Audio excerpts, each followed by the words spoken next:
Beaucoup trop de gens qui se contentent de dire des choses évidentes et qui pensent être brillants. Don't state the obvious. La manière de reconnaître un idiot dans le monde anglo-saxon, c'est quelqu'un qui dit des évidences tout fort en pensant qu'il est brillant, alors qu'en réalité, non, tout le monde a compris ça. Et donc, qu'est-ce que tu vas apporter de plus loin qui mérite d'être entendu? Donc, la première chose, c'est de pratiquer ça, et ça marche très bien avec l'écriture. Tous les gens qui écrivent savent que c'est en écrivant que tu sais ce que tu penses.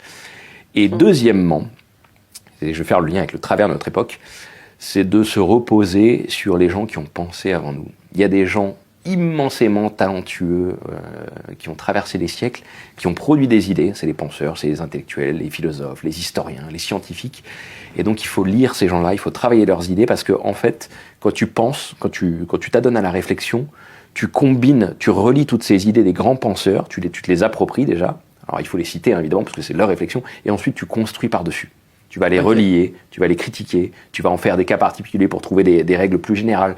Mais en tout cas, c'est bien de connaître, c'est un peu comme au piano, hein, tu connais les grands classiques et ensuite tu fais ta propre musique. Bah là, c'est la même chose. Tu t'appuies sur les idées des grands penseurs et tu essaies d'aller plus loin, de voir ce que ça donne si tu relis telle idée avec telle autre, si tu la replaces dans un contexte particulier. C'est ça, en fait, travailler des idées.